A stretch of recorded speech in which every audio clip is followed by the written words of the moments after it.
Hi, how are you? My name's Beta, and today I want to talk about how I just went to 2 furry conventions back to back, one weekend after another, and it was both the best and worst thing I could have ever done to myself. I also got sick, so that's fun. It is like the Tuesday or Wednesday after... I don't know what day it is anymore. And I am so extremely exhausted. I am exhausted physically, socially, emotionally, spiritually. And I want to talk about what the experience was like, because this is my second time doing this, where I go to 2 furry conventions back to back, also known as the Furry Gauntlet. Because let me tell you, it's amazing and awful in so many ways. You get to see all your friends, you never miss out, you're constantly going around, you see so many people, it's great. But on the other hand, it's expensive, you're socially exhausted, especially if you're an introvert like me. Your body's screaming and crying just to be alone for more than 2 minutes, and you miss sleeping in your own bed. But like I said, this isn't the first time I've done something like this. In fact, in 2019, there were 3 conventions that happened back to back: FWA, BLFC, and then Anthro Ohio. I went to 2 of the 3, and I was exhausted after the first one. I could only imagine what it was like for people that did all 3, because I know some of you did. How? How did you do it? But either way, some furry conventions will have weird scheduling for when the event happens, whether it's overlapping with one convention, or happening one after another, or it's just at an inconvenient time for people who want to attend. During Martin Luther King weekend, the second weekend in January, I attended Further Confusion 2023, which takes place in San Jose, California. First time being in Cali, it was an experience to say the least. But overall, it was a great convention. I left Wednesday evening, got there Thursday morning, it was like a 6.5 hour flight, ended up getting back sometime on Tuesday morning, and then starting the Thursday after that was the Boston Furry Convention Anthro New England, which took place from Thursday to Monday. I had 2 to 3 days to relax and work pretty much before I had to go to A&E just so I could hang out with friends and spend time with them. Now, did I have to go to A&E? No, not at all. It was a local convention. I could show up at any time, even if I didn't want to. But let me tell you, FOMO is a very big driving force in my life. The fear of missing out, especially when friends are doing something and you're watching them doing it, you want to be there. You want to be there in that moment to spend time with them, to see it all happen. And what did all this result in? I am socially, physically, and in many ways exhausted. My body's trying to recover, and I caught con crud. It's just a culmination of like bacteria and diseases and getting like a cold, a very big cold that hits you hard at the end of a convention. The reason why it hits hard is because, well, furries, like hugging and touching one another, you're interacting with people face to face. Conventions are generally very social environments, but also for an entire weekend, you are constantly going around the clock with little to no sleep, not as much nutrition as probably your body needs, probably not as much hydration either. So by the end of the con, your body is in just recovery mode. And that's when the cold hits you. At least that's what happened to me. And look at me now, I can barely talk, like I'm all congested. Because as much as furry conventions are very good and enjoyable experiences, you gotta admit, by the end of it, you just want to go back home and sleep in your own bed and get a good night's rest. You're going through enjoying these convention experiences, constantly doing things, whether it's fursuiting, going to get food, meeting new people, socializing mainly. Socializing, for me, causes not only mental exhaustion, but body exhaustion. As an introvert, I just kind of want to hide away and watch Netflix for a day after socializing with people for like 2 to 3 days straight. I don't know if I'm weird or socially anxious or whatnot, but that's usually what I want to do. So after FC, after having like 3 to 4 days of doing nothing but what I just said, which let me remind you was an amazing time, I'm definitely going back to FC next year. I love socializing with people, I really do. But after doing it for so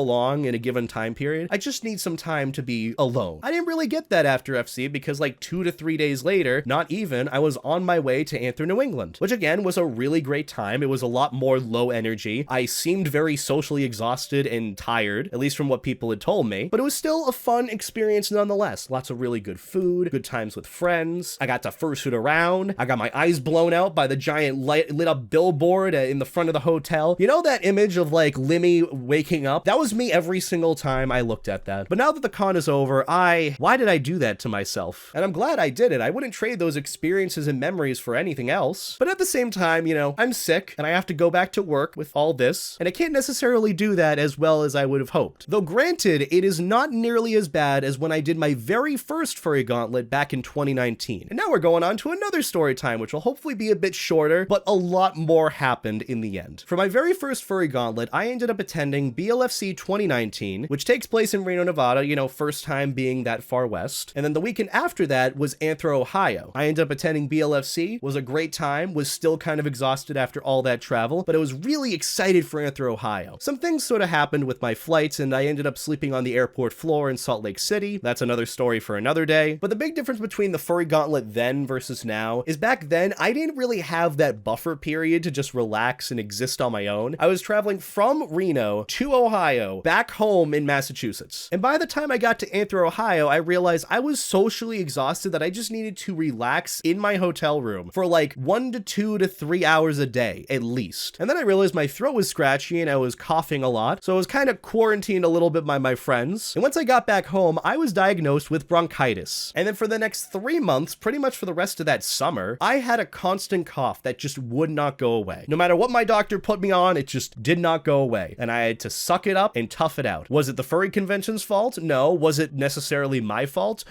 That's arguable. But would I have traded those experiences for not catching bronchitis? Not at all. I am so glad that I ended up doing that. Now, do I condone doing the furry gauntlet? Not necessarily, but it really is up to you and what you want. You gotta keep in mind a lot of factors when going to furry conventions, and I know the big motivating factor really is FOMO. You know, you want to be a part of all these big experiences and fun things that your friends are doing. Even if you're at a convention, you're still gonna have FOMO, which I realized was actually a big driving force for me. Like, I would be very exhausted, like I knew I needed to go to bed. I needed to just lay down and relax. My feet hurt, my head hurts, I'm aggravated. I need to just lay down and get some rest at like 11 p.m. or something. Meanwhile, my friends are hopping to parties, going around in fursuit, having a good time, so I'd usually just tough it out and go along with them. Because ultimately, I didn't want to miss out on those experiences. And as much as that's not a healthy way of thinking, it's still kind of true at furry conventions. FOMO is still a thing. And I think it's very healthy to at least admit it's a thing. And whether or not you decide to do one furry convention after another is really up to you. I won't encourage you to do so because there's a lot of factors that go into it. First off, one convention is already expensive enough, especially if you're traveling like usually you are at conventions. If you're going from one place to another, it is very expensive, it is very costly, and it's very time consuming. The one thing that I can recommend if you're thinking of potentially doing a furry gauntlet, if it happens in the future, is gauge for yourself after one furry convention you end up attending how exhausted you are in multiple ways, socially, physically, emotionally, financially, especially the last one, and see if, you know, you could do that back to back. Because more often than not, after one convention for me, I just want to go back home to my own bed. I had a good time with friends, I really did, and I'd love to see them more, but at some point, you just want to go back home, have a nice home-cooked meal, eat like a salad or something that doesn't cost $15, and sleep in your own bed. That for me is a good gauge of whether or not I'm gonna do a furry gauntlet. And that's why for this year, when I went to Anthro, New England, it was only for like 2 to 3 days or so. And it was a very, very chill, low-key con. And even after the Sunday of the con, I was thinking like, I love my friends, but I just really want to go home. I'm so tired. So it's just a little food for thought with regards to attending furry conventions and sort of understanding your own limits. So just keep a note of my experiences here, and hopefully that'll help you with gauging where you want your furry convention experience to be, or rather how many of them you want to be back to back. Though the one thing to sort of keep in mind with regards to, you know, having a healthy con experience with taking care of yourself, which obviously I've done videos talking about this in the past, just take care of your body with what it's telling you, stay hydrated, eat nutritious food, vitamins, they're pretty good, especially vitamin C and Pedialyte, very helpful. Make sure to get sleep properly, and also do all the other things to take care of your body. You know, don't eat nothing but like Starburst. Starburst is not a breakfast. Yeah, and also don't get con crud like me. Vitamin C, I think, actually helps a little bit with this. But either way, the furry gauntlet is still an interesting concept, and I think it's still gonna happen in years to come, just with how convention scheduling is. You know, some furry conventions have to perform at a certain time of the year, and it might unfortunately happen around the same time another convention is happening, even a weekend back to back. Sometimes it happens the same exact weekend. But the one thing to keep in mind with regards to any of these decisions is there's always next time. There's always the next year that a furry convention will happen that you can attend it. Don't end up like me where I'm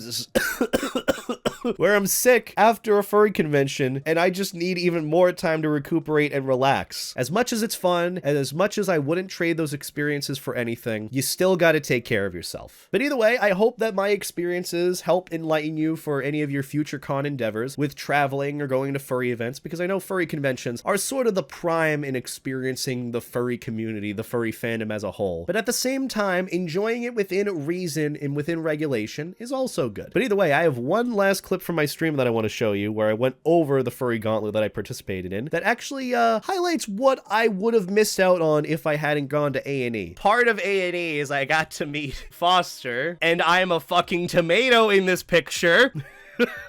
And then I said hi. I'm like, I love your suit and I'm a big fan. Can I get a picture? He's like, sure. And he put his arm around my head like in a headlock. And then I'm like, I really like your suit. I think you're really hot. He's like, thank you. You're a good boy. And I lost it then and there. I'm like, listen. So I don't know if that's a good motivating factor for telling you not to do the furry gauntlet. But hey, you know, I was happy after that. But either way, hope this video helped you out some bit. I just kind of wanted to talk about my experiences this past weekend. It was still great nonetheless. I had a wonderful time, but I just need some time to recover and relax. That's really it. This is all one big lesson of understanding your own limits. Regardless, I hope you all enjoyed this. If you want me to do more videos like this, let me know in the comments. If there's anything you want me to talk about with regards to furry stuff, let me know. I have a second channel that I'm sort of working on that's a bit more formal in terms of presentation of furry information. So I'll link in the description below for that whole info channel. It's gonna be a good one. If you like my older style videos with the character stills and just furry info, this and that with like furry things, then you'll like this one. So go and watch that. It's so that on here, I can sort of go into other content, and on the other channel, I can sort of archive all my furry info that I've just come to know and love and enjoyed doing and worked hard at. But either way, go and check out all that, and I'll see you in the next one, guys. Have a good one, and as always, stay life jacking. Take care.